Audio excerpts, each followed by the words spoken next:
Is your financial house in order? Do you know where you are financially? Do you know where you want to go? Is it written down? Hmm. Do you have financial goals written down? If not, let's talk about it. Hi, my name is Jamila Davis Williams. I'm a personal financial coach.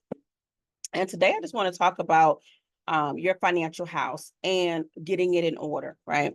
So here we are, right? We're mid-year, halfway through 2024.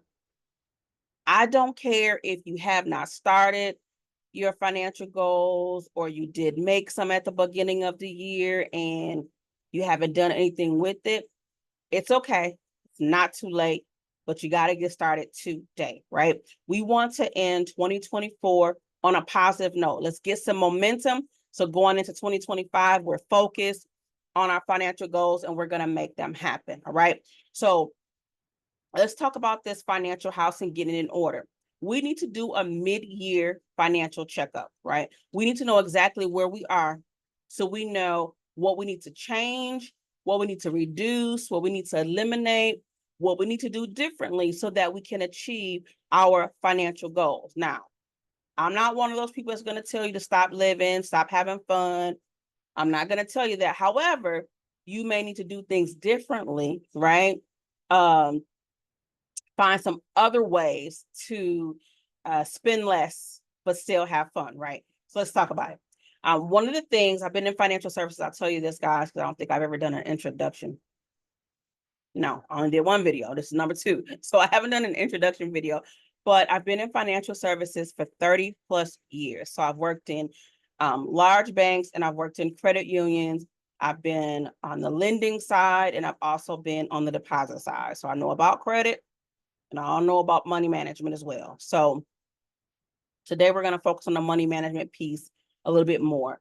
And over the years, just from talking to people that have come into my banking center, come into my branch, me being the manager, and most times they come to see me when they're upset about something, got some fees that they don't want to pay and they want refunded, they come and talk to me.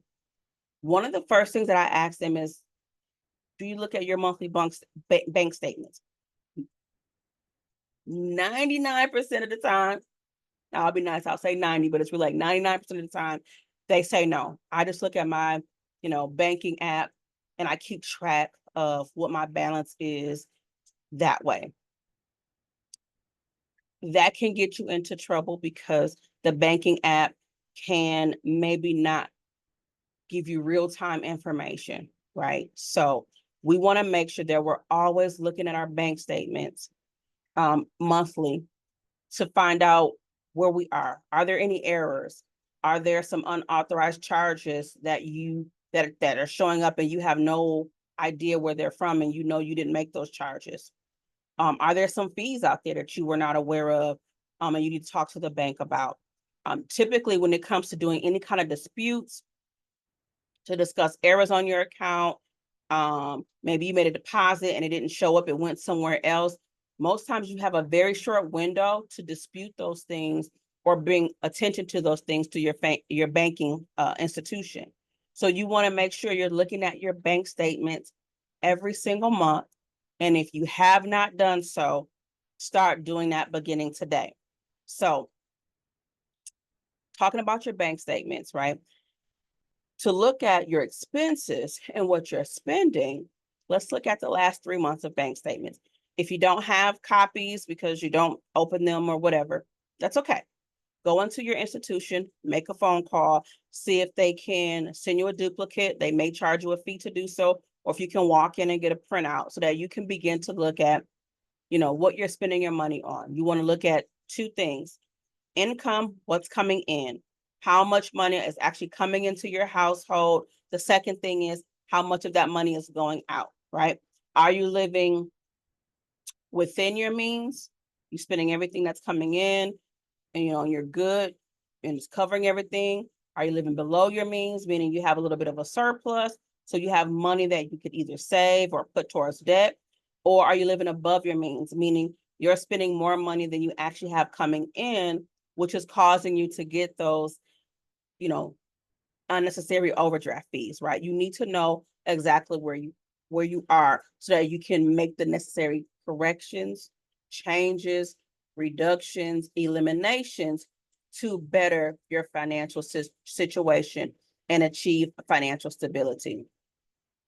So there are some of the things you want to look at, when you're looking at those bank statements. How much are you paying in housing, right? What's your housing look like? Sorry about that. I got a phone call coming in, but what does your housing look like, right? How much are you spending on housing? So that's your mortgage, your rent, your utilities, the things that operate your house, groceries, right? Uh, Dining out, entertainment. These are just some of the other categories.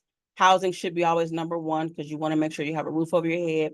Normally transportation is in there as well, whether you pay a car note, how much gas are you putting in that car? You need that amount. Or if you're using public transportation, how much is your weekly, monthly pass? Or if you're doing Lyft and Uber, how much are you paying per day, per week, lifting and Ubering so that you know what your transportation cost is. You need to categorize each of the expenses that you're going through your bank statements and finding. If you're not sure where to put something, put it under miscellaneous, just so that you can see, okay, I have this much in miscellaneous. What's that about? Can I change that? Can I eliminate that? Some things you might not be able to reduce, right? Or change, which is like housing, your mortgage payment or your rent payment. It is what it is until you either, find somewhere else to live if you're renting or pay your mortgage off. So those things might not change. And sometimes your utilities can fluctuate a little bit between summer and winter, or different seasons. But you need to know what your average is per month so that you can see if there's something you can do to spend less on those items, right? So look at your bank statements first for errors, unauthorized charges, anything that you need to dispute with your bank. Number two, you want to look at your bank statements to look at what's coming in, your income, your take home, and then also what's going out, your monthly expenses.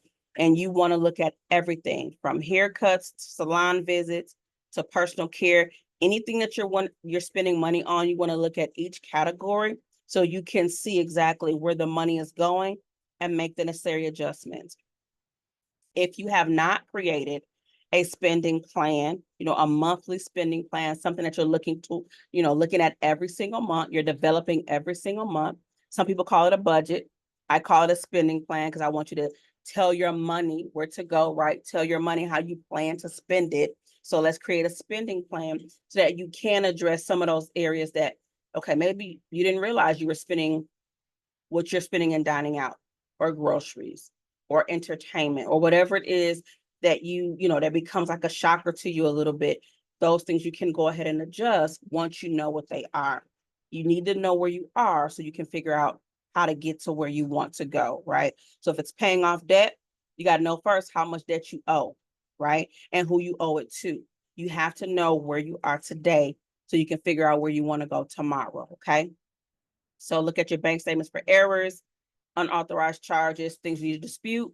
Then you want to look at your bank statements for what you got coming into your household, what's going out. You want to look at the last 3 months, so April, May, June, that you can get your average monthly.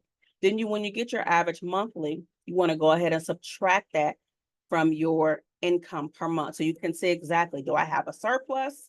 Meaning I have a little bit left over that I could be either putting towards debt or saving, or I'm living at a deficit, meaning I don't have enough. I'm spending more than I have coming in, which is why I'm getting fees, overdraft fees, or things like that. So those are some of the things you want to look at.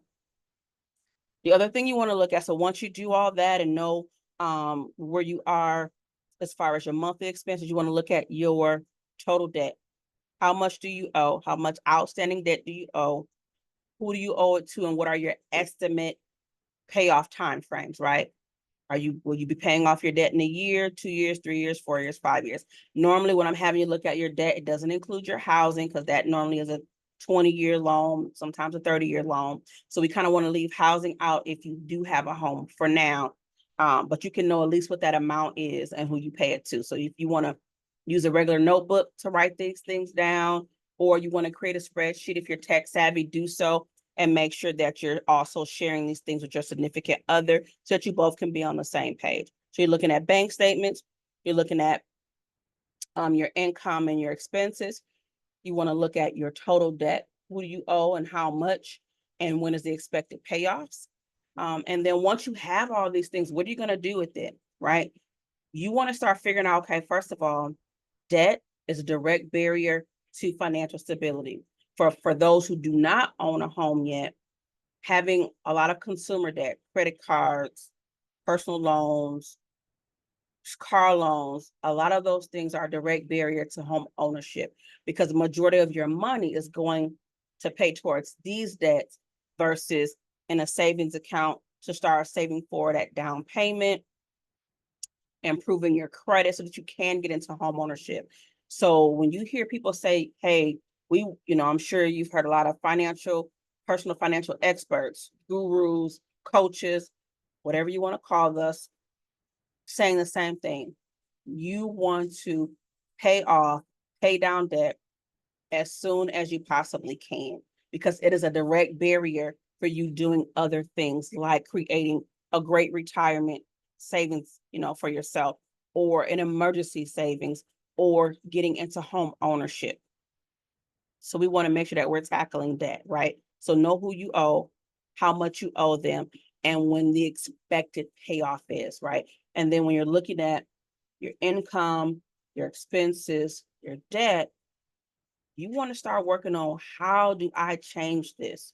How do I get from where I am to where I want to go? Having no debt except for my home, having money in the bank, a savings plan. How do I now that I know where I am, first of all, do I even have the money to do what I want to do, right? Save, get into home ownership, reduce debt. If not, what do I need to change so that I can begin to develop those other plans?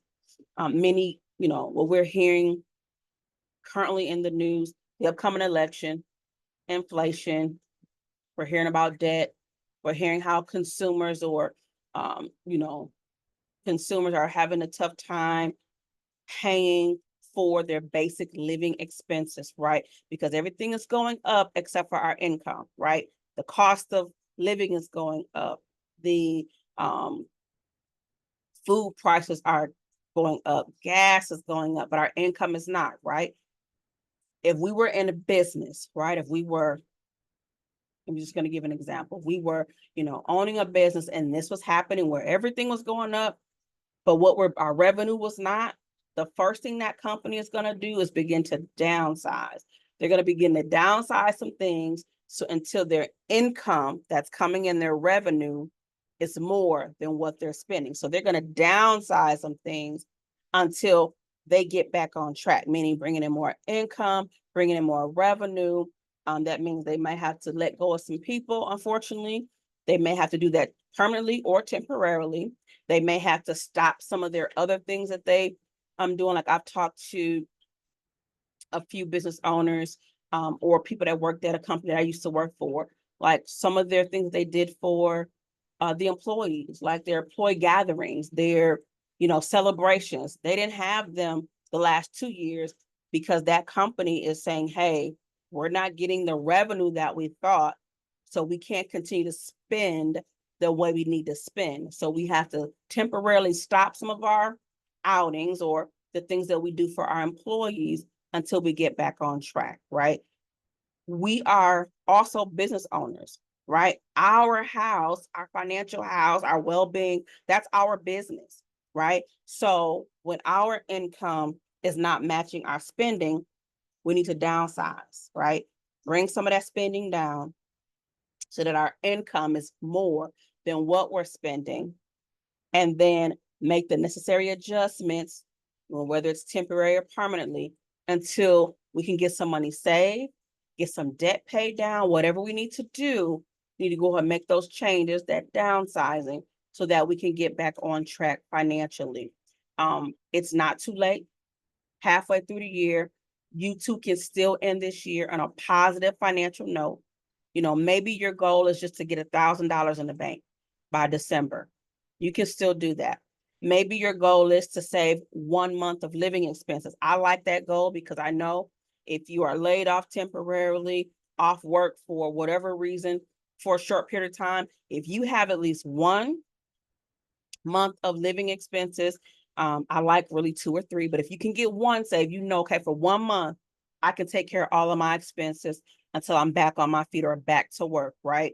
That should be a goal, right? For everyone to start achieving. So if you can't get the 1 month of living expenses, you at least want to get $1,000 saved up, because typically if there is a car breakdown or, an appliance breakdown, that $1,000 that you have in your account can cover that expense so that you don't have to use a credit card, right, to get through that tough time. We don't want to keep increasing the debt. We want to reduce it. So if you get some money saved up, particularly at least $1,000, or what I like to say, a month or two of living expenses, if something were to happen, you can at least cover yourself until you can get back on your feet, right?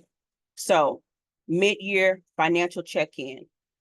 Let's look at those bank statements for errors, miscellaneous charges, any kind of fraud that you dispute. Let's look at those bank statements for our income and our expenses so we can see exactly what's coming in, what's going out.